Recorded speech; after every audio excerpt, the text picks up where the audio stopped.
Hi, I'm Jason Tronbak, the Conservation and Food Plot Specialist, and I'm also the Certified Wildlife Biologist for Millborn Seeds. This spring will be my 5th year at Millborn.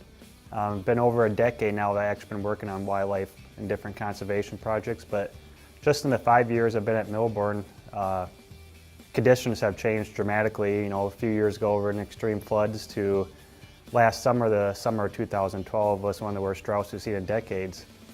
And one thing I've realized, I guess, in trying to deal with all these different conditions is if you still take the right steps, through our process, that no matter what the conditions throw at us, that you still will get a successful stand. Now, dealing more with the conservation, we brought a few more things to the table this year. We collected more local ecotype seed through hand collectors. We had a native prairie harvest this year. We actually harvest some native remnant prairies. That might be an interest to someone that's trying to establish a local ecotype seeding, whether it's on a refuge or somewhere in someone's backyard or something like that. Now, as far as the food plots that I deal with, every year we seem to tweak those a little bit more and more. You learn something through field experience, through weather conditions again, that again we tweaked them a little bit again this year. We added some new different types of forage clovers. We added some new chicory, some new alfalfa to our mixes. Through the whole life of the project, I will be there to walk you through the steps, whether it is walking through the fields with you.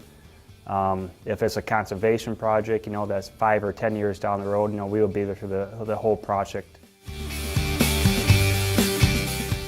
Every conservation project we get in at Millborn, I will take you through that 6-step process, beginning at the first step, which is, making sure you're using the correct species and the correct varieties of those species, and taking into consideration what your long-term goal is. Do you want to use chemicals on this conservation project if you have flowers in there? Well, then we have to design a mix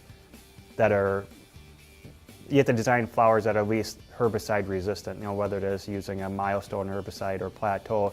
We got to make sure the flowers you're putting in this mix can handle those. So thinking about your long term, if there's weed pressure in the area or there's been weed pressure, designing a mix from the start will give you the best chance long term and make the whole process easier on to use the different herbicides you're choosing. So, and then all the way down to 10 years from now and stuff like that, if it is like in a CRP contract after the 10-year or 15-year contract's up, do you want to keep it in grass and you worry about hay production or forage production or something like that?